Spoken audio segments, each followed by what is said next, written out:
Tout le monde peut se planter pour appliquer ce qui est pragmatique pour toi. Bonjour et bienvenue sur WinTalk, le podcast IT au cœur du business. Alors que vous soyez salarié, responsable de service ou même chef d'entreprise, je pense que vous avez déjà entendu parler du mode agile, peut-être même que vous bossez déjà en agilité sans le savoir. L'Ops, il doit être un facilitateur de l'équipe. C'est lui qui apporte l'expertise. Mais on n'est pas là pour forcément parler de l'agilité en tant que telle, mais plus des galères que cela va entraîner.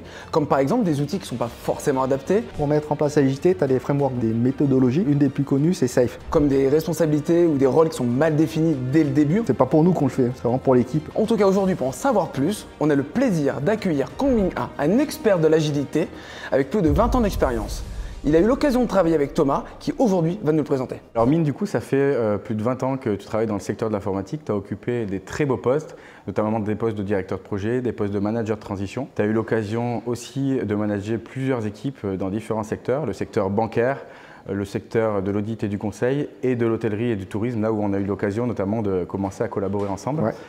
Et tu vas nous expliquer aujourd'hui comment tu as pu accompagner ces différentes sociétés dans leur transformation agile et notamment nous dire comment ça s'est bien passé parfois ou comment ça s'est pas très bien passé. Exactement, ouais. Ce que je te propose pour commencer, Mine, c'est de te présenter en quelques minutes et de nous parcourir un petit peu tes expériences.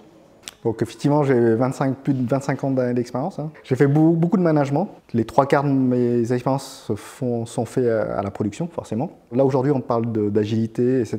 Dans le monde dans lequel on vit, il y a beaucoup de changements. Donc en fait, les entreprises doivent s'adapter rapidement à ces changements. Pour s'adapter, ils mettent l'agilité en place. Pour mettre tout ça en place, il y a des frameworks qui existent, donc des méthodologies pour justement structurer la mise en place de l'agilité et aussi l'organisation et les différents processus pour que les équipes arrivent à fonctionner entre elles. Ça fait 25 ans que tu travailles dans le secteur de l'informatique. Tu as dû connaître plusieurs sociétés, chacune avec leur culture d'entreprise, leur culture organisationnelle. Je pense que tu as dû te confronter à différentes populations qui étaient plus ou moins parfois réticentes au changement. Est-ce que tu peux revenir potentiellement sur une expérience où justement tu as senti parfois un peu de réticence au changement? Oui, bien sûr. En fait, c'est l'expérience la plus pertinente sur ces problématiques. On a voulu mettre l'agilité en place chez Accor, donc côté hôtellerie. Okay. Et donc effectivement, nous, côté opération, donc côté production et infrastructure, on travaillait un peu à l'ancienne, c'est-à-dire un peu en silo avec des technologies différentes. Et en face de nous, on avait des développeurs qui, eux, travaillent déjà en mode agile et donc ils avaient des demandes pour nous. Et donc en fait, dans cette transformation, nous, on essaye d'être alignés, être au plus proche des développeurs. Donc forcément, ça nécessite aussi un changement d'organisation de notre côté et surtout de façon de travailler. C'est-à-dire qu'il y avait deux types de manières de travailler. Donc tu avais les développeurs d'un côté en mode agile et l'autre partie qui était un petit peu à l'ancienne, c'est ça que tu disais? Voilà, c'est ça. Et nous, on raisonne, par exemple, je te donne un exemple, c'est les développeurs, lorsqu'ils développent un produit, forcément, ils ont des besoins de serveurs pour installer leur application. Leur serveur, il faut anticiper les demandes, etc. Donc il y a un certain processus qui est assez fastidieux et assez long. Donc l'idée, c'est d'être au plus proche d'eux pour délivrer des serveurs plus rapidement, anticiper leurs demandes. Comme tu disais tout à l'heure, ce changement de paradigme et de culture, forcément pour les équipes de production, c'est un peu plus difficile parce qu'on n'a pas l'habitude de travailler comme des développeurs. Et alors justement, comment tu fais pour te faire écouter? Tu arrives, toi Mine, du coup tu vas voir les équipes. Eux, ils sont souvent en train de travailler dans le rush. Dans le rush. Ouais. Et tu viens les voir et tu leur dis bon les gars, maintenant on va mettre en place une nouvelle méthode. Comment tu fais pour les amener avec toi? Le mec, j'ai souvent mal vu, tu sais, quand déjà, tu as raison, Marvin, c'est déjà très mal accepté. Et donc, en fait, pour que ça soit accepté, donc forcément, il faut beaucoup d'explications. Mais surtout, ce qu'ils attendent, c'est de la valeur ajoutée. Parce que, en fait, tu apportes une nouvelle façon de travailler. Si ça leur apporte rien, forcément, ils ont plus de mal à adhérer. Donc, expliquer ce que c'est l'agilité, expliquer en quoi ça consiste, et aussi quels sont les bénéfices qu'ils peuvent en tirer. Ok. Donc mieux gérer au quotidien du coup. Tout à l'heure, tu disais les équipes de production, etc. On est souvent dans le rush. Et donc forcément, on travaille sous stress. Et donc pour éviter le stress, il faut derrière, il faut qu'on construise ce qu'on appelle un backlog, c'est-à-dire l'ensemble des tâches qu'on a. Et derrière, le manager ou la personne qui anime les réunions va les aider pour dire voilà, telle ou telle tâche doit être priorisée. On se concentre sur tel ou tel sujet, ce qui permet de faire descendre le stress, mieux gérer notre capacitaire et mieux gérer l'ensemble des sujets qu'on a à traiter. Et concrètement, du coup, comment ça se matérialise au quotidien? Qu'est-ce que tu vas mettre en place? En fait, tu as des outils qui sont spécifiques pour gérer ton backlog. Sur le marché, ce qui est assez utilisé, c'est Jira. Donc forcément, tu vas expliquer aux équipes comment utiliser Jira. Jira, c'est quoi? Tu peux peut-être nous l'expliquer? En fait, dans l'agilité, on entend souvent parler des sprints. Donc les sprints, c'est entre 2 et 3 semaines. Et qu'est-ce qu'on fait durant le sprint? C'est-à-dire qu'au départ du sprint, on définit ce qu'on veut faire et quels sont les livrables qu'on veut à la fin du 3 sprints. Donc il faut que l'équipe respecte cette période-là, cette durée, pour délivrer de la valeur. Espèce de mini-projet, quoi. Exactement. Et donc en fait, c'est pareil. Nous, côté production, on s'aligne sur ce sprint-là. On dit, voilà, sur ces 3 semaines, voilà ce qu'on attend pour délivrer pour les développeurs. Donc je reviens sur les sujets de serveurs. Et donc en fait, pour tracer un peu tout ça, on utilise un outil qui est Jira et chaque tâche représente un ticket. Ok. Et c'est déjà arrivé en vrai que tu mettes en place tout ça, donc tu fais des sprints justement qui sont bien prédéfinis et que finalement tu t'aperçois que ça ne marche pas du tout. Oui, ça arrive. Et donc en fait, c'est là où tu vois l'agilité, ça permet aussi d'éclater un peu les niveaux hiérarchiques. C'est-à-dire voilà, on discute, ce qu'on appelle les rétro-planning. Okay. On discute de ce qui va et ce qui ne va pas. Et ce qui ne va pas, toute l'équipe réfléchit pour dire voilà, qu'est-ce qu'on doit mettre en place. Ce n'est pas le manager qui amène des solutions, mais c'est vraiment toute l'équipe qui brainstorm, qui réfléchit ensemble pour apporter des solutions. Ok. Je voulais juste revenir sur un truc. Tu as dit tracer justement tout à l'heure dans le Jira.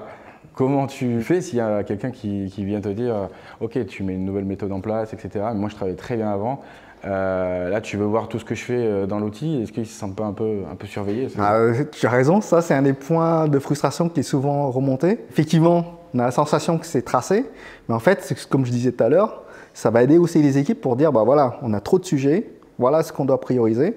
Et ça permet, comme je disais, de faire baisser la pression. Et en fait, c'est ce point de vue, ce changement de paradigme que les équipes doivent accepter. Et les développeurs, tu vois, ces sujets-là, eux, ça ne revient jamais parce que c'est une habitude et ils ont l'habitude de travailler comme ça. Et c'est là où on doit accompagner ce changement dans les équipes de production. Donc plutôt les équipes Ops. Ops, exactement. Ouais. C'est vraiment, effectivement, tu as raison. Aujourd'hui, on parle de pratique DevOps et donc le Dev et l'Ops, exactement. J'ai une petite question. Est-ce que c'est déjà arrivé qu'en bout de chemin, finalement, parce qu'il y a des mecs qui sont là depuis 10, 15, 20 ans dans la même boîte, tu arrives avec tes grands sabots, je mets l'agilité en place, et qu'il y en a, ils essaient 6 mois, mais finalement, c'est un peu trop vieux, j'en sais rien, dans leur tête, ils ont du mal un peu à changer. T'en as perdu sur le chemin, ouais. Honnêtement, oui. Combien à peu près? Non, allez, depuis ta carrière. Pas beaucoup, hein. Parce qu'en fait, Une cinquantaine? Non, moins. Non, sur les doigts d'une main. Non, parce que effectivement, l'objet, c'est vraiment les accompagner. Ouais. Et après, comme je disais, ce qui est important, c'est qu'ils trouvent des bénéfices pour eux. C'est pas pour nous qu'on le fait, c'est pas pour le management, c'est vraiment pour l'équipe pour qu'on le fasse. Et effectivement aussi pour aligner l'ensemble des équipes. Une fois du coup que tu as réussi à les convaincre, ok, donc tu leur as expliqué les bénéfices, qu'est-ce que ça pouvait apporter, etc. Comment tu vas définir peut-être les rôles de chacun? Je comprends ta question. En fait, ce rôle-là, c'est lorsque tu vas prendre un Ops, plutôt une personne de ton équipe, ou plusieurs, hein, et tu vas les intégrer avec les devs. Donc tout à l'heure, on parlait de notion de DevOps, donc ça veut dire que le dev et l'Ops doivent travailler de manière conjointe. Effectivement, une des difficultés, c'est quand on va placer un Ops dans les équipes de dev, les équipes de dev, elles ont déjà leur rituel, leur mode de fonctionnement, leur habitude, et quand tu vas mettre une personne qui est un peu en dehors de cette équipe, qui doit à terme plutôt faire partie de cette équipe, comme un membre à part entière, en fait, l'Ops, lui, il est souvent perdu. Parce que souvent, ils ne sont pas nombreux. Les métiers de dev sont assez éloignés des équipes d'Ops. Donc, en fait, il a du mal à trouver sa place. Et effectivement, c'est là où je rentre en jeu parce que, tu vois, ça, j'ai déjà vécu chez ING. Ces difficultés, ces questions, on les a déjà eues et on les a traitées. Parce qu'on a eu le support de la maison mère qui ont déjà participé à mettre tout ça en place. Et donc aussi par rapport à l'expérience qu'on en a recueillie et les difficultés, c'est comment moi je peux accompagner l'Ops en question pour lui dire voilà, quels sont les points importants pour toi, quels sont les sujets que tu dois adresser lors des différents rituels agiles avec les devs, justement pour trouver ta place et pour te sentir un peu plus à l'aise dans ces échanges. En fait, l'idée, c'est l'Ops, il doit être un facilitateur de l'équipe. Et en fait, c'est lui qui apporte l'expertise sur l'ensemble des outils, Quand tu dis ops, c'est bien opérationnel. Exactement, ouais. C'est quelqu'un qui est-ce que pour toi qui est plus métier ou pas du tout? Quand tu opères ou quand tu gères une application dans le cadre de la production ou du run, comme on dit souvent, bah, si tu ne comprends pas le métier, à quoi sert l'application, bah, effectivement, tu es moins efficace et tu apportes toujours, pareil, moins de valeur. Et donc, en fait, l'Ops doit aussi monter un peu plus. Donc, c'est toi, quand tu interviens dans une équipe, finalement, qui définit, comme disait Thomas, les rôles et les responsabilités de chacun. Tu leur ajoutes un peu une tâche, une casquette supplémentaire pour qu'ils trouvent leur place dans cette nouvelle organisation? Exactement. En fait, c'est même voir avec eux, bah, c'est quoi notre rôle. Parce que eux, en fait, quand généralement, tu as un Ops, un expert technique, donc tu mets dans une nouvelle organisation, de nouvelles façons de travailler, il perd un peu ses repères. Donc en fait, c'est à toi de l'aider pour, voilà, ça c'est ton rôle, voilà comment tu vas fonctionner. Effectivement, comme on dit, tu mets le pied à l'étrier. Après, une fois qu'il comprend un peu les mécanismes, après il est autonome, tu vois. C'est vraiment travailler là-dessus. Et alors comment tu fais? Parce qu'on parle de, voilà, il y a les équipes dev, il y a les équipes ops. Là, tu nous as parlé du fait d'intégrer un ops. Exactement, au sein des équipes dev. Ouais. Tu vas voir les équipes dev et tu leur dis salut, bah, il y a Arthur, il est ops, on va l'intégrer à l'équipe. Comment t'expliques en fait du coup ce qu'il va faire? En fait, ça se prépare en amont parce que tu vois, dans une équipe de dev, tu as souvent ce qu'on appelle le product owner. C'est lui qui va organiser, cadencer un peu son équipe avec l'aide d'un Scrum Master pour mettre en place toute l'agilité. En fait, tu prépares déjà son arrivée pour lui expliquer c'est quoi ses activités, c'est quoi son périmètre. Une fois que ça c'est bien clair pour le product owner, le Scrum Master, ils vont aussi en parler avec les équipes de dev. Et après, donc toi, lorsque tu vas accompagner l'Ops dans l'équipe, en fait, tu ne le laisses pas y aller tout seul. Tu y vas avec lui et tu accompagnes cette démarche. Et tu expliques aussi à l'équipe, voilà, avec quelques exemples, comme on disait tout à l'heure des tickets Jira, bah, quels sont les types de tickets que nous on peut prendre. Tu vois, généralement, le dev aussi, il a du mal à trouver ses repères. Qu'est-ce qu'il va demander à son nouveau collègue, tu vois. Donc c'est vraiment aider à structurer et vraiment lister les actions qu'on peut faire. En fait, justement, bah, comme on disait, pour les manques de clarté et de responsabilité, ce que tu fais, c'est que tu les prends chaque équipe, main par la main, avec deux cultures un peu différentes, de manière de travailler. Des mecs qui n'ont pas forcément l'habitude de travailler ensemble, tu les mets dans la même équipe et tu les accompagnes de bout en bout en leur disant tu vas faire ça, ton périmètre s'arrête là et tu leur dis ça va te servir à ça. C'est vraiment. Bah, c'est pas aussi rigide parce que l'agilité, en fait, comme je disais, tu accompagnes, tu lui montres l'exemple. Après, tu vois avec lui, bah, est-ce que c'est bien clair pour lui? Et après, tu le laisses un peu animer et prendre sa place. Et tu vois, est-ce qu'il y a des écarts et tu essaies de l'accompagner pour corriger ces écarts. Mais après, tu fais des points réguliers avec lui. Une fois qu'il est autonome, il a trouvé sa place, il sait comment fonctionner avec les équipes. Parfois, ça peut être rapide avec certains et d'autres un peu plus long. Donc voilà, c'est à toi de niveler l'accompagnement. Bah, certains que j'ai eu, par exemple, chez Europcar, tu vois, ça prenait une semaine. Parce qu'ils ont. Ouais, une semaine parce qu'en fait. Équipe, du coup. Non, généralement les équipes, tu vois, les devs, c'est les squads qu'on appelle, et généralement la structure, ça dépasse pas 10 personnes. Donc en fait, c'est toujours la même structure que tu vois partout. Mais en fait, pourquoi? Parce que la personne était déjà assez ouverte, tu vois, donc elle comprenait vite les notions, les pratiques. Donc en une semaine, c'était réglé. Les squads, c'est une équipe? Une squad, en fait, généralement, elle est responsable d'un produit. Donc, qu'est-ce qu'on appelle un produit? Bah, ça peut être une application, etc. Donc, elle est en charge de développer cette application, donc les nouvelles fonctionnalités avec un point de vue utilisateur ou client. Et donc, elle gère tout ce qui est dev, donc le code que chacun rédige pour que l'application fonctionne. Okay. Et c'était déjà arrivé qu'un Ops ne soit pas accepté de l'équipe? Non, rarement. Parce qu'en fait, comme je disais, un Ops, lui, il est là pour faciliter et aider l'équipe. Donc, forcément, il y a toujours un intérêt parce qu'il apporte de l'expertise que les devs n'ont pas forcément parce que ce sont des métiers différents. Donc, c'est souvent bien perçu. Ok, il n'y a jamais eu de gars où c'était peut-être erreur de casting. Ça, après, c'est. Effectivement, si ça arrive, c'est pas parce que c'est le rôle d'un Ops que tu intègres dans l'équipe. C'est plutôt le gars. Mais c'est plutôt le profil qui n'est pas bon. Ouais. Okay. Et tu fais intervenir des personnes extérieures, donc toi tu viens de l'extérieur, tu accompagnes justement sur cette transformation, tu fais en sorte qu'elle se passe super bien, mais ça t'arrive de faire appel justement à des personnes qui n'ont rien à voir avec la boîte, je sais pas, avec Accor, avec Europcar, pour les faire venir, pour t'aider justement à cette transformation et éviter tous ces malentendus et éviter que ça se passe mal? Pas des externes, mais plutôt des personnes qui sont déjà dans la boîte. Généralement, tu as toujours une structure qui est déjà en place. C'est par exemple quand tu as besoin d'un coach avec un point de vue plus opérationnel, il n'y en a pas beaucoup, mais tu vois, c'est lui qui va faire le relais avec moi et c'est lui qui va mieux accompagner au quotidien toute l'équipe, parce qu'un coach, ils accompagnent toute la squad, comme on disait, donc les devs, mais aussi les ops. Donc voilà, c'est pour ça que quelqu'un qui est bien, qui a un bon mindset, il va m'aider à faire cela et il sera un bon relais. Bon mindset ou bon leader? Est-ce qu'un bon leader a un bon mindset? Non, un coach, en fait, c'est surtout un bon mindset. Ouais. Parce qu'en plus, dans l'agilité, on parle, les niveaux hiérarchiques sont assez aplatis, donc on ne parle pas beaucoup trop de leader. Donc, tu vois, c'est vraiment mettre en avant l'équipe. Quoi. Ok. Tu parles de coach agile? Exactement, coach agile. Mais c'est marrant, c'est des métiers là aujourd'hui, enfin, que je vois de moins en moins perso, chez mes clients en tout cas. Ah bon? Vraiment, ouais. Parce qu'en fait, tu vois, ce que je disais, c'est les coachs agiles, ce qui est important, c'est qu'il faut qu'on soit pragmatique. Et parfois, effectivement, les coachs restent un peu à un niveau trop high level et c'est plus compliqué. Donc il faut qu'ils redescendent au niveau vraiment des équipes. Là où je maîtrise moins, c'est côté dev. Donc en fait, ils sont assez à l'aise. Et comme je disais, c'est côté opération. En fait, tu as moins de coachs qui ont cette sensibilité, qui ont cette connaissance de ce périmètre. Donc effectivement, pour que ça soit plus pertinent et en fait ce qu'attendent les équipes Ops, bah, tu vois, les équipes Ops, ce qu'ils attendent, c'est vraiment quelqu'un qui comprenne la technique, qui comprenne leur métier, etc. Et pour avoir une certaine légitimité. Et ici, les coachs, généralement, ils ont pas ce niveau de technicité. Donc, c'est pour ça que c'est compliqué pour nous. Ok. Tu as parlé tout à l'heure de silos. On l'a dit, tu as bossé dans des grandes organisations qui sont très silotées.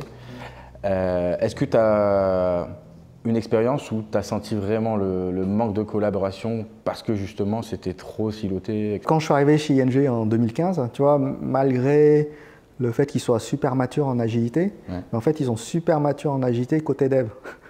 Et côté opération, c'est moins le cas. C'était oublié. Ouais, c'était oublié. En plus, on était au fond d'un couloir, donc tu vois, comme on dit souvent, t'es à la cave. Là, tu vois, Dans le placard. c'est imagé, t'as un grand couloir, on était complètement au Et fond. pour de vrai? Ouais, pour de vrai en plus. Mais en fait, c'est les gros bâtiments à Bercy, tu vois, tu as les immeubles qui sont en long. Bah, nous, on est à l'autre bout du couloir. Les gens ne venaient jamais nous voir et ça crée des silos et des frustrations parce que, en fait, eux, ils ont des attentes. Mais comme ils ne discutent pas avec nous, bah, en fait, ces attentes sont mal comprises, etc. Les mecs sont tellement loin en fait que la banque a fait faillite, ils sont même pas au courant. Il y a un écho, tu vois. Ah merde les gars. Non, c'est ça. Donc, effectivement, ça crée des gros silos. Tu as senti que entre les devs et les ops, il y avait une grosse séparation. Alors là, chez ING, tu en as parlé. Ouais.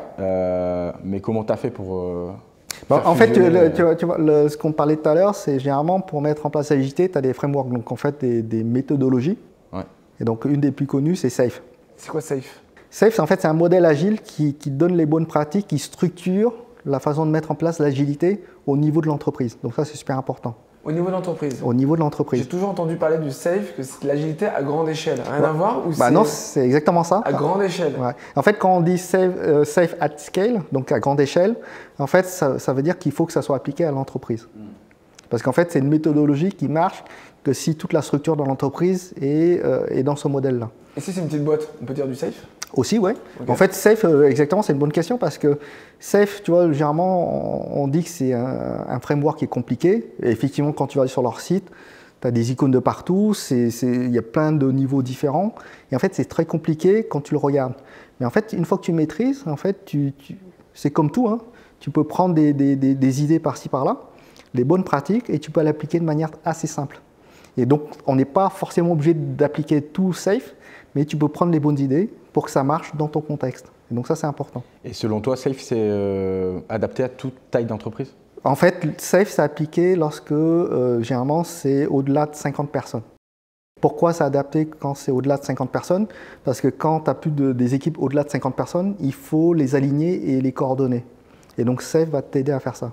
Et en dessous de 50, effectivement, tu as des méthodologies comme Scrum qui sont adaptées pour les petites équipes. Pardon. Mais Scrum, aujourd'hui, on entend, c'est développé partout. Hein. Attention, parce que Scrum, ça s'applique dans les squads. Mais quand tu vas aligner tout le monde, tu as besoin d'un framework qui est assez global et qui englobe tout le monde. Et donc là, Safe a toute sa valeur. Souvent, j'ai entendu la Société Générale qui applique justement la méthodologie Safe à scale. Des nouveaux métiers qui sont intervenus. Donc, comme on parlait de silos, justement, avec des wagons, avec des RTE, des Restraint Engineers. Ouais, exactement. Ouais. C'est fait de Scrum qui vont piloter. En fait, chaque wagon est une équipe et en fait, ils vont se faire piloter. Tu peux nous dire un peu plus là-dessus? Bon, en fait, tu as raison, parce que le Safe, justement, c'est un bel exemple de la Société Générale, même si j'ai quitté depuis des années. Mais en fait, le Safe te permet d'aligner chaque ligne métier. Okay. Et effectivement, à la Société Générale, à mon époque, en fait, tu as plein de lignes métiers. Donc la banque de détail, la banque d'investissement. Et dans la banque de détail, tu as plusieurs, tout ce qui est carte bleue, par exemple, et d'autres métiers, etc. Et en fait, chaque métier, eux, ils doivent délivrer des produits et des valeurs. Donc ce qu'on disait tout à l'heure avec des sprints. Et en fait, pour chaque produit, forcément, il y a des dépendances entre chaque produit ou application. Donc pour aligner tout le monde, c'est là que tu as besoin d'un framework comme Safe pour justement synchroniser l'ensemble des équipes. Et pour synchroniser, effectivement, ce que tu disais, c'est les notions de RTE, donc les trains, comme on appelle. Pour chaque train doit partir à un même moment. Donc, et si dans des organisations assez complexes comme la Société Générale, tu as plusieurs trains. Et donc chaque train gère une ligne métier. Et donc tous les trains doivent partir à l'heure. Tu as parlé de ligne métier, donc il y a différents métiers au sein de ces sociétés-là dans lesquelles tu as travaillé. Comment tu fais justement pour prioriser telle demande? Si on vient de voir, les métiers souvent, c'est ceux, on va pas se mentir, qui mettent aussi la pression sur la table, qui mettent la pression. Et la pression aussi. Un enjeu business, donc ils viennent te voir et disent moi je veux que ma demande elle soit prioritaire, etc. Comment tu fais pour répondre à ça? Justement, tu vois, là il faut reprendre encore les principes de Safe. Aujourd'hui on entend beaucoup parler de PI planning. Donc en fait le métier exprime un besoin. Donc les product owners qui gèrent l'ensemble des produits recueillent les besoins et priorisent en fonction des capacités de leur équipe. Le PI planning juste c'est quoi? C'est le programme Increment, en fait, c'est là où tu récoltes tous les besoins métiers. Okay. Et en fait, l'ensemble des équipes travaillent sur ces besoins métiers pour dire, voilà, qu'est-ce qu'on est en capacité de faire dans le laps de temps qu'on a et ce qu'on ne peut pas faire. Donc, ce qui permet aussi aux métiers d'avoir une bonne vision. Et donc, c'est à partir de là où l'ensemble des équipes doit être synchronisé et prioriser leur sujet. Et ça, c'est important. Et tu vois, ça, c'est les principes de Safe. Même si tu n'appliques pas, tu vois, ce que je viens de dire, c'est assez simple à comprendre et à structurer et à prioriser l'ensemble de tes sujets. Parce que tu parles justement de CF, au-delà de 50 salariés, parce qu'on parlait de galères, justement, aujourd'hui on parle plus sur les galères justement qu'on peut rencontrer face à passage à l'agilité. Est-ce que tu penses que des petites boîtes ont plus de chances de mal réussir leur transformation ou plus des grosses boîtes? Enfin, je ne sais pas s'il y a une taille critique où tout le monde peut se planter à un moment ou rencontrer des grosses galères. Tout le monde peut se planter.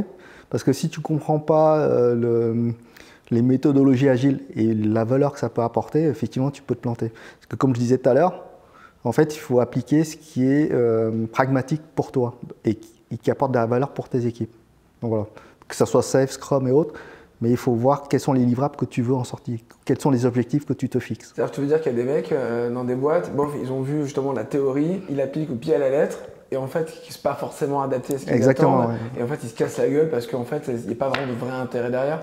Ouais, tout à fait. Ouais. Donc en fait, tu vois, cette notion, pour ça tout à l'heure, on parlait de PI, donc programme Increment. Si tu structures mal ce point d'entrée, tout le reste, ça marche moins bien, quoi. On a parlé du coup de Safe, d'agilité à grande échelle. Comment tu fais justement, parce que c'est très siloté, on a parlé de métier, etc., pour mettre des garde-fous, pour être sûr qu'à grande échelle, ça soit safe justement, ça soit sécurisé. Tu vois, on parle beaucoup de Safe, mais comme je disais, il faut noter les bonnes pratiques et ce dont tu as besoin. En fait, il faut que tu discutes un peu avec les parties prenantes, comme on dit, et voir avec elles quels sont les points qui marchent et qui marchent moins bien, comme un sorte d'audit. Et en fait, bien comprendre ce qui marche moins bien. Et souvent, ce qu'on relève, ce qui marche moins bien, c'est la gestion des priorités. C'est-à-dire l'ensemble des équipes. Tout à l'heure, on a vu qu'il y a beaucoup d'équipes différentes qui interviennent sur ces méthodologies. C'est comment on arrive à aligner tout le monde sur les mêmes priorités. Et c'est ça la complexité aujourd'hui qu'on rencontre dans ce type d'entreprise qui mettent l'agilité en place. Comment on gère la priorité et aligner tout le monde.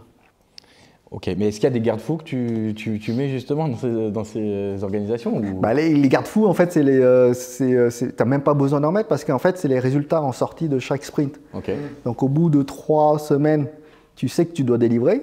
Okay. Si tu ne délivres pas ce qui est attendu, ou même quand les autres attendent que tu délivres et que tu n'as rien délivré, peut-être parce que... Ouais, ou il y a des sujets aussi parce que tu n'es pas au courant. Ça peut être en termes de communication. Tu vois que là, ça ne marche pas. Donc, et c'est là où dans les sessions de rétro-planning, tu regardes un peu qu'est-ce qui n'a pas marché et comment tu améliores tout ça. Ok, rétro-planning.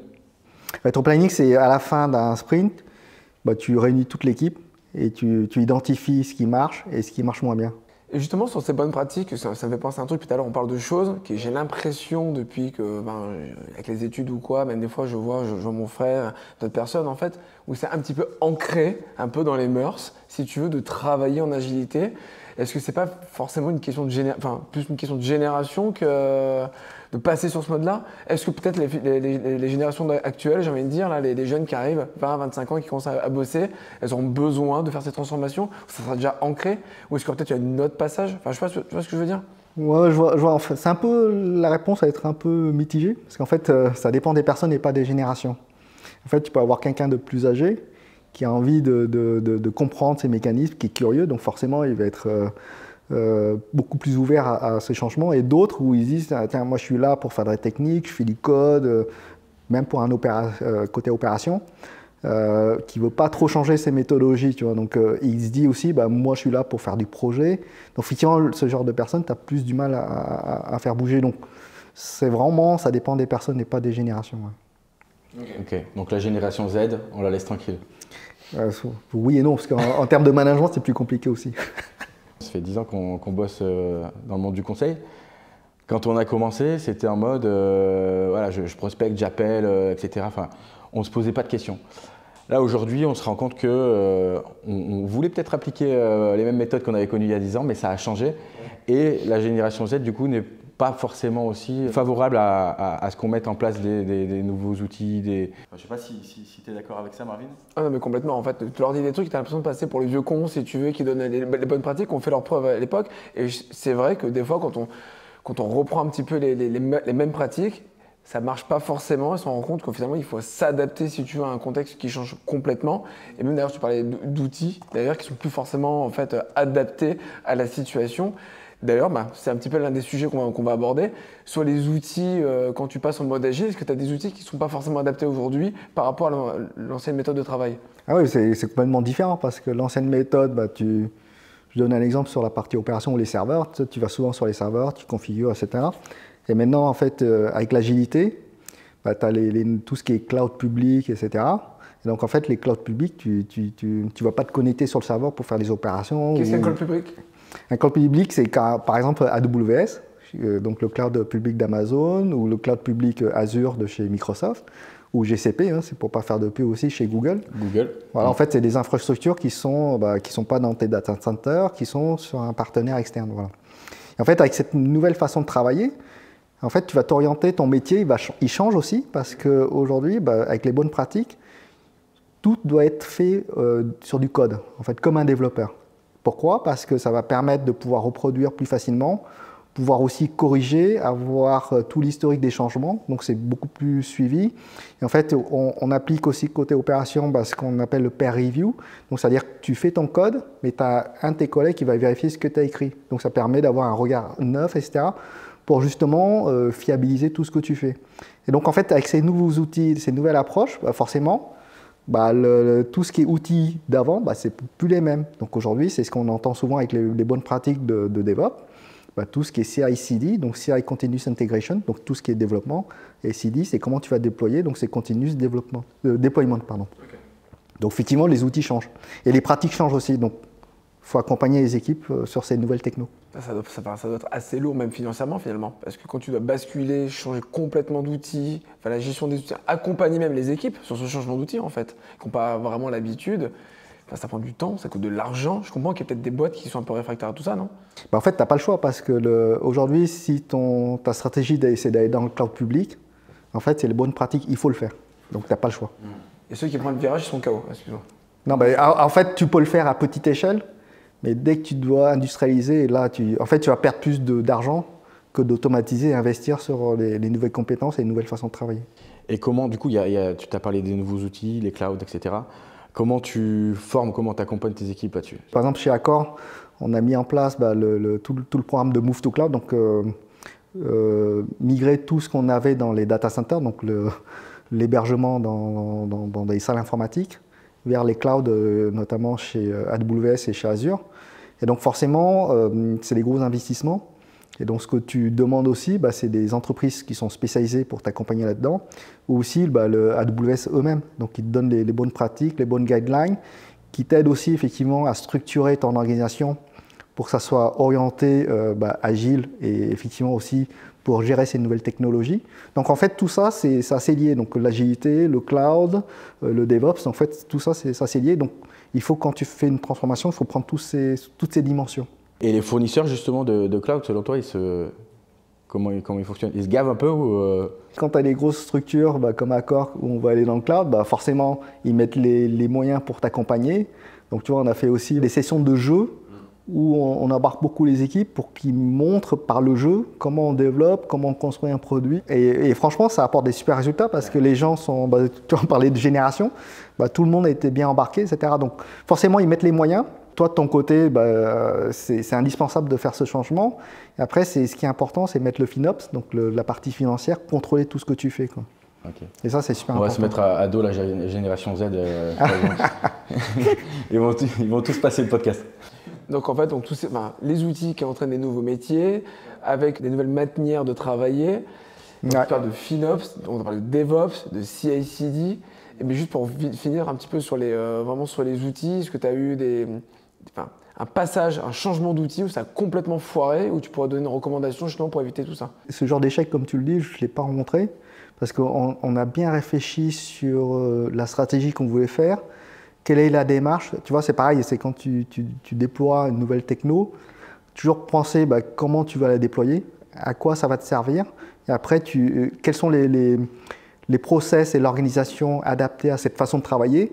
Et après, effectivement, tu déploies la partie technique. Et en fait, si tu adoptes un peu cette démarche, normalement, tu as des bons résultats. Normalement. Plutôt. Pour l'instant, j'ai que des bons résultats. On a parlé d'automatisation tout à l'heure. Pour expliquer l'automatisation, ça peut faire sauter des emplois ou non? Non, parce qu'en fait, c'est d'autres métiers, ça demande d'autres expertises. Et d'ailleurs, par rapport à Winsight, vous avez beaucoup de profils de DevOps ou Ops. Et en fait, effectivement, ça génère ce genre de nouveaux métiers, de nouveaux profils. Donc non, pour moi, ça ne détruit pas, mais ça engendre d'autres besoins. Donc en effet, c'est des profils qui vont justement automatiser pour peut-être avoir des tâches récurrentes de contrôle peut-être, qui sont plus faites par l'humain, on va dire. De contrôle et aussi gagner du temps parce que tu vois, une fois que tu as automatisé, quand tu as besoin de déployer une nouvelle application, une nouvelle version, en fait, tout ton process, à la fois process métier, je dirais, mais aussi process technique, tu vois, tous les automatismes que tu as déjà en place, en fait, tu peux les reproduire régulièrement. Et plus tu reproduis régulièrement, comme on dit en agilité, en fait, plus tu exécutes, plus ton processus il est fiabilisé. Donc, tu génères moins d'incidents. Donc, en fait, tout le monde est gagnant. En plus, pour les équipes, en fait, le fait d'automatiser demande plus d'expertise. Donc, tu vois, tout le monde a gagné. Donc, les ingénieurs de Ops montent aussi en compétences et en expertise. Alors, moi, ça me fait penser à un truc, ça me fait penser, tu sais, aux caisses automatiques, tu sais, en caisse, à Intermarché, par exemple. Ouais. Tu vois, on dit, ne vous inquiétez pas, vous allez juste changer de métier, ça ne va pas faire sauter d'emploi, mais en fait, quand tu vois qu'une caisse automatique, finalement… Ça remplace 10 caissières. Ça remplace 10 caissières. Ok, il y a une caissière qui va spécialiser justement pour faire marcher cette caisse automatique. En attendant, tu as 9 nanas, je veux dire, qui sont je sais pas l'emploi. En fait, ton approche est la même avec le cloud, hein, tu vois, aujourd'hui. Avant, on avait des équipes importantes pour gérer les infrastructures qu'on hébergeait dans les data centers. Maintenant, certains métiers, on a moins besoin parce qu'en fait, toute ton infrastructure est déportée chez les providers. Ah, donc du coup, ça supprime quand même, ça transforme dans l'emploi, mais ça en supprime quand même. Oui, en fonction des activités, forcément. Okay. Bon, après, on va pas se mentir, on n'est pas dans un secteur où c'est pénurique. Nous, ça marche bien, on a de la chance. Ouais. Ah, c'est vrai, là-dessus. Mais c'est pour ça que finalement, tu as raison. C'est-à-dire qu'avec nos métiers, il faut qu'on suit un peu les tendances et qu'on se forme aussi régulièrement. Ouais. Pour mettre en place cette automatisation, donc, est-ce qu'il y a une partie, souvent j'entends parler chez les clients, tu sais, une phase de construction où tu vas mettre en place l'ensemble des installations pour construire ces schémas d'automatisation et ensuite une partie un peu plus de run, si tu veux, on va suivre tout le process d'automatisation une fois qu'il est mis en place pour savoir si tout se passe bien. Est-ce que toi, tu peux nous parler un petit peu justement de cette transformation, ces différents métiers et ces complexités justement entre ces deux phases? Tu vois, je reprends encore l'exemple chez Accor, comme quoi on a fait beaucoup de choses chez Accor et on a quand même automatisé toute la partie déploiement et développement, mais en prenant aussi, en automatisant l'ensemble des process utiles. Donc les process utiles, c'est les process que généralement que tu utilises en production, ce qui permet d'avoir des garde-fous pour sécuriser les mises en production pour éviter les incidents. On a défini l'ensemble du process. Ensuite, on a vu avec les équipes de dev avec leurs outils, comment on pouvait tous les interfacer. Ouais. Et après, avec ServiceNow, on a automatisé ça lors d'un POC. Et au final, à la fin du POC, on a relevé un peu les différents indicateurs. Le POC, c'est... Le POC, ouais, c'est Proof of Concept, en fait, sur un périmètre réduit, comment tu appliques ce que tu prévois de faire. Donc ça permet de vérifier ce que tu prévois de faire, que les résultats sont bien attendus. Donc effectivement, on a eu des retours super positifs, à la fois des développeurs, mais aussi des équipes Ops. Et les développeurs, en fait, ce qu'eux, ils n'aiment pas, c'est faire l'administratif. Donc tout ce qui est process que je viens de dire sur ETL, etc., eux, ils n'aiment pas ça. Et le fait qu'on ait automatisé, eux, c'est transparent. Et pour côté Ops, nous, on est aussi bien contents parce que ça permet de respecter l'ensemble des jalons de vérification qu'on a. Donc tu vois, toute la chaîne est automatisée. Donc ça, c'était top. Ok, on parlait de run. Il y a la partie projet aussi qu'on a évoqué avant. Comment tu fais la balance entre les deux? Parce que souvent dans le run, tu as la tête dans le guidon, etc. Tu y vas. Comment tu lèves un peu la tête et tu te dis, bon, ça, il faut évoluer, faire évoluer les choses, etc. Ah oui, ça, c'est super compliqué parce que effectivement, quand tu mets l'agilité en place, même sans, c'est toujours un point de conflit entre comment tu gères ton run et comment tu absorbes aussi l'activité qui arrive avec les projets. Donc forcément, quand tu es côté production opération, ce qui est important pour toi, c'est le run. Mais c'est dans un mode agile, effectivement, c'est comment tu t'alignes, comment tu peux t'engager aussi avec ton backlog, donc ta liste d'actions, pour justement aider les équipes de dev justement pour délivrer. Et donc là, en fait, ce qui est important, c'est d'aller étape par étape en fonction de la maturité et aussi en fonction de la stabilité de ton environnement. Donc en fait, ce qu'on fait généralement, c'est on prend des pourcentages de capacitaires sur le run qui sont importants. Si tu n'es pas confiant parce que ton environnement n'est pas stable et génère beaucoup d'incidents, donc tu prends 70% de ton capacitaire de l'ensemble de tes équipes, tu dis voilà, ça je le garde pour le run, et tu alloues 30% de ton capacitaire pour les projets. Et donc par rapport à ce 30%, c'est là-dessus où tu vois avec l'ensemble des équipes lors du PI, là, comme on disait tout à l'heure, voilà, moi ça c'est mon capacitaire, et en fonction de vos sujets, voilà ce que je peux prendre. Ça permet aussi aux équipes de dev de dire, voilà, eux, ce qu'ils ont prévu. Une petite marge de manœuvre. Voilà, et donc on s'aligne. Et donc en fait, ce capacitaire, il va évoluer en fonction du temps, en fonction de ta maturité. Et tu vois, soit il réduit, parce que tu as optimisé, etc., soit tu n'es pas confiant, donc tu augmentes. Donc voilà, c'est ce point-là qu'il faut réduire. Et concrètement, comment tu, au quotidien, gères ça? Parce qu'on ne va pas se mentir, dans les équipes de production, il y a des incidents qui tombent, etc. Comment tu gères avec tes équipes, justement, pour que pendant qu'elles sont sur la partie build, la partie projet, elles ne se fassent pas appeler pour gérer des incidents en fait, tu vois, c'est pour ça que le sujet, il ne faut pas le voir au quotidien, mais plus lissé sur une semaine ou deux en fonction de la date de réalisation que tu as prévue. Et donc, en fait, si tu lisses ça sur une semaine ou deux, forcément, tu as toujours du temps libre pour gérer le projet.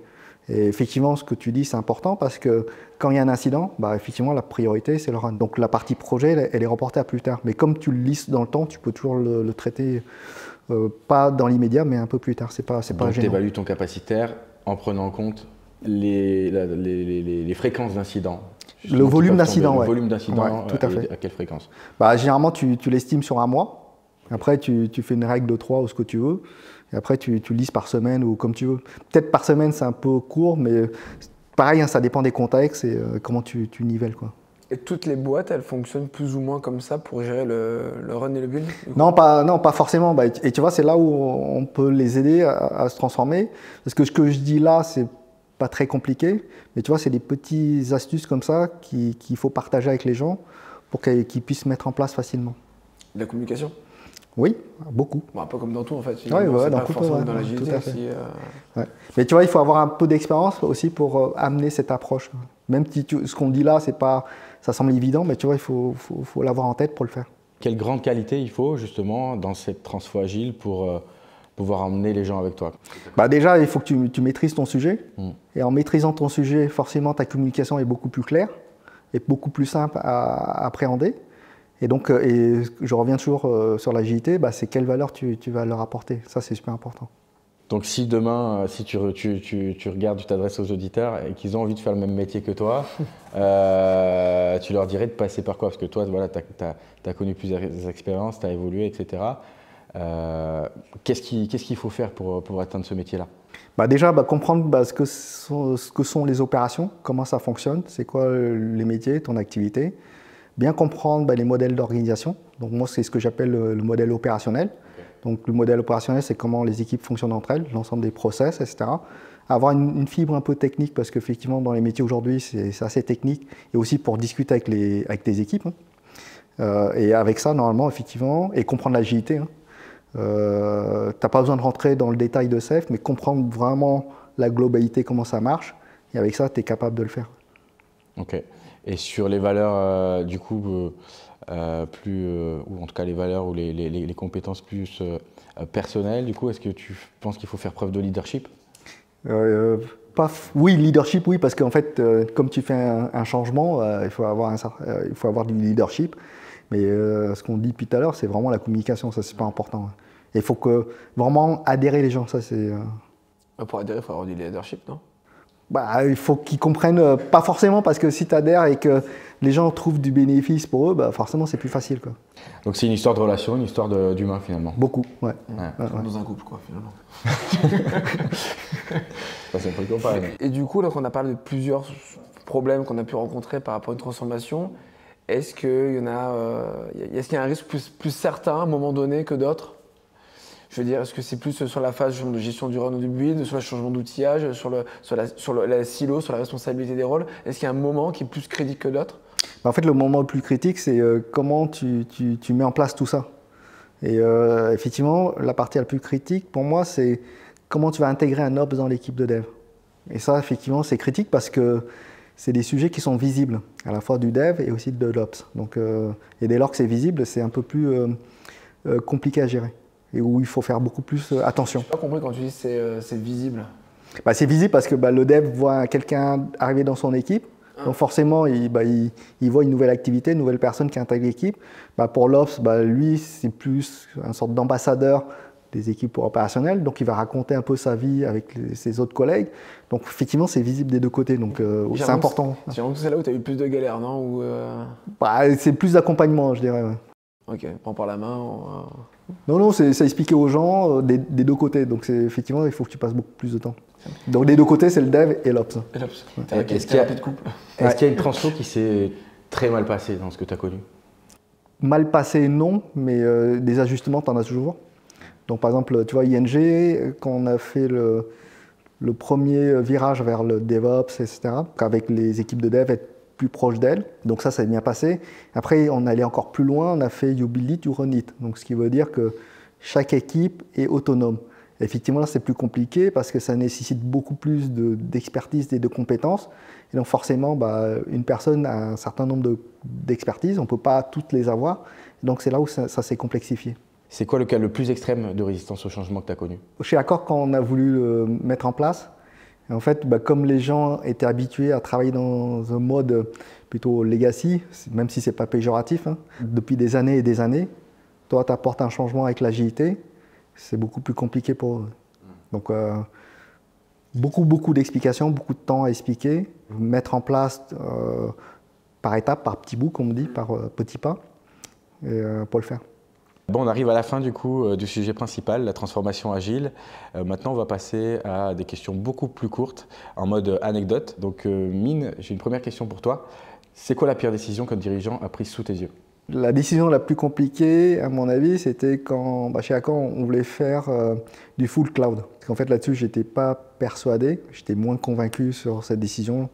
Pourquoi? Parce que tu as des infrastructures qui coûtent cher. Donc forcément, ça a peut-être moins de sens de les mettre dans le cloud. Donc si c'est juste pour le mettre dans le cloud et bénéficier de la stratégie, sans prendre en compte effectivement les aspects financiers ou aussi les aspects humains, parce que comme tout à l'heure, on disait, quand tu vas dans le cloud, tu as moins de personnes après en data center, tu gères moins.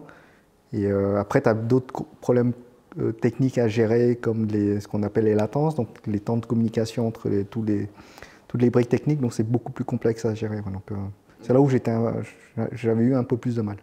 Et comment tu as agi par rapport à ça, toi, du coup on a discuté, et après, après c'est une décision, donc je comprends aussi la stratégie. Donc, effectivement, après, on y va une fois. Tu dire du coup par rapport à ça? Si, je me suis exprimé, mais après, j'ai compris aussi la volonté du DSI. Donc on y va, parce qu'après, c'est une vision globale, donc je n'avais peut-être pas toutes les informations, donc voilà, ça s'entend.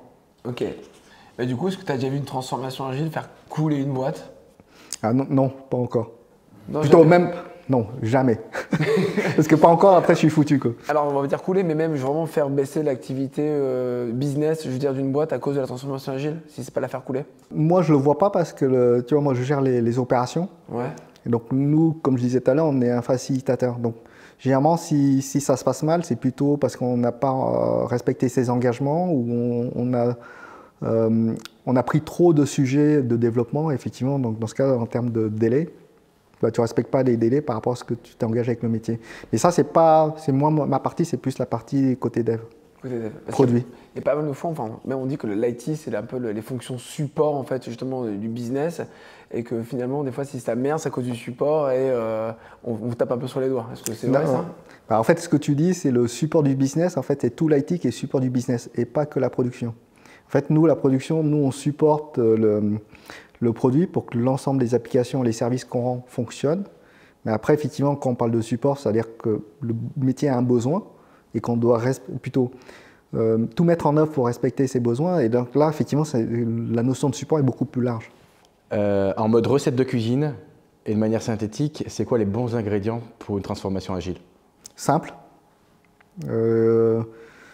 Expliquer la finalité aux équipes et respecter ses engagements. C'était simple et efficace. Je vais la faire à la maison, celle-là. C'était une bonne recette. Est-ce que selon toi, tu vois, il faut vraiment fliquer tes équipes pour être un bon manager? Ah non, non, surtout pas. Pourquoi il ne faut pas fliquer tes équipes? Parce que déjà, ça te génère de la charge pour toi, en tant que manager, pour les suivre.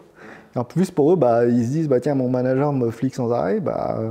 Soit il y en a qui acceptent, mais généralement, c'est plus compliqué. Donc, en fait, ils sont assez réfractaires. Donc, non, ça ne marche jamais, ça. Comment tu pousses à fond la collaboration dans une entreprise?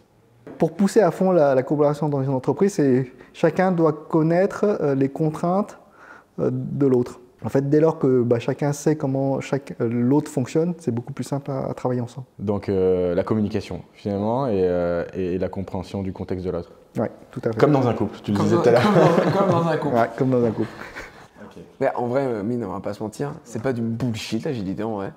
C'est du bullshit, effectivement, j'entends beaucoup dire c'est du bullshit. Mais tu vois, ce qu'on vient d'évoquer durant ce podcast, pour moi, c'est des sujets pragmatiques, que tu mettes l'agilité ou pas, c'est des sujets assez naturels. C'est des choses qu'on fait au quotidien sans s'en rendre compte. En fait, j'ai l'impression qu'on met des grands mots pour quelque chose qu'on fait déjà. Exactement. Mais tu vois, en fait, l'agilité te permet de structurer, même si c'est des grands mots, tu vois, ça structure un peu ton approche. Donc c'est pour ça, ce qu'il faut, c'est pas respecter à la lettre, parce que là, tu vas droit dans le mur, mais respecter les principes pour mettre cette approche assez naturelle et pragmatique. Ouais. Ok. Pour toi, c'est quoi un bon manager de transition? Bonne question. Donc en fait, moi, ça fait 2 ans et demi que je suis manager de transition, donc c'est assez nouveau pour moi aussi. Donc effectivement, malgré mes années d'expérience, je suis assez novice dans le sujet. En fait, pour être un bon manager de transition, de ce que j'entends, c'est être à l'écoute, s'adapter à la situation. Parfois, tu as moins de levier que si tu étais en interne, donc il faut accepter tout ça. Et donc aussi le faire comprendre à ton client. Et parfois, c'est pas simple. En tout cas, si tu fais manager de transition, c'est que tu as été pris pour les qualités qui te caractérisent. J'espère. Du coup, par définition, en fait, un manager de transition n'est jamais un interne. Non, on n'est jamais un interne. Ouais. Et ça dure combien de temps une mission? En fait, généralement, quand tu regardes, ça dépend des postes, mais c'est des missions à court terme, en fait. C'est bien payé? C'est bien payé, ouais. Bon, Mine, ça gagne combien, manager de transition? Tu me diras si tu m'embauches. J'adore.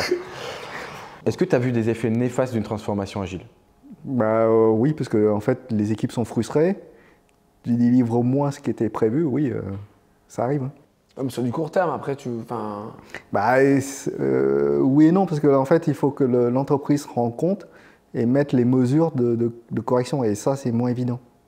C'est grâce au garde-fou que tu disais tout à l'heure. Aussi. Et se faire bien accompagner avec un point de vue extérieur, un regard neuf, comme on dit. Ok.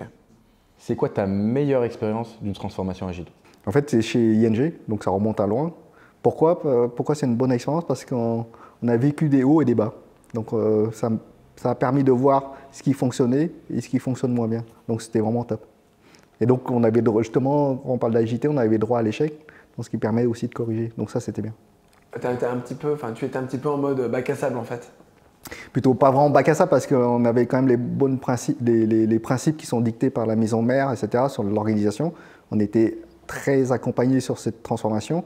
Et tu vois, ce qui est appliqué dans une grosse structure, comme on disait, ING Monde, en fait, au siège aux Pays-Bas, et ING France, c'est quand même pas les mêmes tailles. Donc en fait, ça s'applique pas forcément. Donc c'est là où tu vois, ce que tu vois, ce qui est applicable dans une autre entreprise, une autre structure, n'est pas forcément applicable avec toi, en fonction de ton contexte et autres. Donc c'est pour ça que c'était top, parce que ce que je disais, tu as tout vu. En fait, justement, tu parlais d'ING avec justement le siège qui est aux Pays-Bas et qui veut transformer l'ensemble de son activité dans tous les pays dans lesquels elle est présente. Est-ce qu'avec la culture justement du pays, même les religions ou autres, ça peut poser problème? L'agilité s'adapte à chaque pays, même chaque peut-être patelin? En fait, non, là on parle même plus d'agilité. En fait, là, on parle de culture d'entreprise, ou même ce que tu dis là, c'est je pense de la culture du pays en question, effectivement. Et ça, c'était bien aussi chez ING, parce que tu avais toute la culture d'ING au siège qui était aussi appliquée. Donc un exemple, par exemple, tu vois, généralement, quand tu es manager, quand tu fais des évaluations en fin d'année, en fait, tu as l'évaluation de tout ce qui est hard skill, donc les compétences techniques. Et chez ING, c'est la première fois que je voyais ça, ils ont aussi des évaluations sur tout ce qui est soft skills, donc comportement. Et donc, tu avais toute une structure et des règles à respecter. Donc ça, c'était top aussi, tu vois. Et ça, on le retrouve, je ne l'ai pas retrouvé ailleurs. Donc, et ça, c'était effectivement instauré par les Pays-Bas. Ok, du fait de la culture. Oui, du fait de la culture, etc. Ouais, donc, et c'est ce qu'on appelait le code orange. Donc ça, c'est bien. Le code orange. Ouais. ING, c'était orange. La couleur orange, là, tiens. Pour le logo, ok. Non, c'était top. Et est-ce que tu aurais une anecdote que tu as envie de toi, sur une question libre, une anecdote vraiment un peu, comme tu aimes bien dire, fucked up? Quoi? T'es bilingue. Bah, pas sur ce point-là. Non, une expérience un peu fucked up, c'est-à-dire un peu délirante, un peu Je sais pas, ouais. fun et délirante de... Une fun fact? Fun fact. Sans parler forcément d'une transformation agile, même quand tu étais peut-être sur d'autres... Quand on était jeune, je venais d'arriver à la Société Générale. C'est ce qu'on retrouve plus aujourd'hui dans les entreprises, et c'était un peu cet esprit familial. Tu vois, aujourd'hui, c'est assez impersonnel avec les différentes générations. On rigolait beaucoup après les heures de bureau. Et à un moment donné, tu vois, on était dans un data center, on recevait des palettes avec du scotch pour scotcher des palettes, et on avait pris un de nos collègues au milieu et on l'a scotché sur une siège à roulettes, tu vois. Et manque de bol, à cet instant-là, il y a eu un incident majeur, et donc tu as le directeur du site qui venait nous voir, et il voyait notre collègue en plein milieu. Prise d'otage dans le data center. Et donc il a dit, bon les gars, on a un incident, mais après il est reparti en rigolant, quoi. Donc ouais, ça m'a marqué. Ouais. Oh putain, ça c'est cool. Donc tu vois, dédicace à mes copains. Les copains de l'AG. Tu penses qu'aujourd'hui, si ça se reproduit, ça ne se passe pas de la même manière? Ouais, c'est plus compliqué. En fait, tu as moins cette fusion entre les équipes qu'on avait à l'époque. Ouais. Mais finalement, que la fusion que tu avais à l'époque dans les équipes, c'est ce qui permettait l'agilité d'aujourd'hui? Ça aurait facilité, effectivement. Est-ce que c'était mieux avant? Toujours, oui. Toujours. Ouais. Qu'est-ce qui a fait qu'ING a coulé? Ouais. Plutôt, il ne gagnait pas d'argent. Le monde de la banque en ligne est devenu assez concurrentiel. Hein. Donc, tu vois, l'agilité, il faut être rapide par rapport aux autres. Mais tu vois, malgré cela, ça n'a pas aidé parce qu'il y avait trop de concurrence. Donc, Boursorama, Before Bank, Fortuneo. En fait, tu vois, les clients qui ont juste un compte courant, ils ne rapportent rien à la banque. Et en fait, il leur coûte même parce que tu vois, les cartes bancaires, ça a un coût. Et généralement, les banques en ligne te fournissent tous les services de manière gratuite. Donc c'est ça qui est compliqué à avoir un équilibre. Et donc c'est ça qui, je pense que c'était un des points. Plutôt, on générait beaucoup plus de frais qu'on en rapportait. Okay. Voilà. Je n'ai pas bien compris la réponse en vrai. Pourquoi ça a coupé? À part que ils n'ont pas pris le virage en fait? Non, en fait, tes frais de fonctionnement coûtent cher. Et donc, en fait, tes revenus sont moins importants parce que l'ensemble des clients qu'on avait, tu vois, à un moment donné, il y avait on n'était pas loin d'1 million. Hein. Mais quand tu regardes le ratio des clients qui rapportent de l'argent, donc c'est-à-dire que les clients qui rapportent de l'argent, c'est ceux qui souscrivent à des services. Ils n'avaient pas de clients pro, ils n'avaient pas d'entreprise. Voilà, ils n'avaient pas de pro. Que du particulier. Que du particulier. En fait, les points où ils faisaient des revenus, par exemple, on a mis un peu plus tard tout ce qui est crédit immobilier, les emprunts, tu vois, les prêts personnels, etc. Et c'est ça qui génère de l'argent dans les banques, hein, que ce soit une banque en ligne ou pas. Tout le panel des services où tu peux faire voilà, l'argent, exactement. ça n'existait pas. Plutôt, ça existe, mais en fait, tu as peu de clients qui souscrivent. Et la majorité des clients, ils ont juste besoin d'un compte courant et une carte bleue. Et donc, eux, ils génèrent que des coûts. Parce que la carte bleue, tu payes des frais à Mastercard, et donc ça te coûte de l'argent, et le client, lui, il ne te rapporte rien. Et généralement, les dépôts qu'ils te donnent dans ces comptes courants, ils sont assez faibles aussi. Donc tu ne peux pas faire travailler l'argent. Donc au final, en termes de revenus, c'était assez limité. Mais les gens venaient quand même parce que c'était pas cher. C'était pas cher et surtout, à l'époque, ce qui a beaucoup marché, c'est le livret orange. Donc en fait, il y avait des taux de rendement qui étaient importants. Ok, je comprends. Tu as vu quoi comme différence de culture entre l'Espagne et la France dans une transformation agile? En fait, ça, c'était chez Robcar parce qu'on avait la moitié des équipes en France et l'autre moitié en Espagne. Ouais. Et effectivement, les Espagnols sont quand même beaucoup plus flexibles que les Français. Donc, c'est-à-dire qu'ils s'adaptent plus rapidement et j'ai l'impression qu'ils étaient plus ouverts. Est-ce que c'est leur caractère qu'ils sont plus dans le sud et plus lointains que les Français? Ils se prennent moins la tête. Ils mangent tard le soir, ils dorment plus tard. Voilà. Mine, on arrive à la fin du podcast. Justement, pour le clôturer, est-ce que tu as un petit mot à nous dire? Tu as le libre parole. Déjà, vous remercier de l'invitation. Donc, Marvin et Thomas, merci beaucoup. C'est un plaisir partagé. Et évidemment, pour toute transformation agile, il faut faire appel à Mine.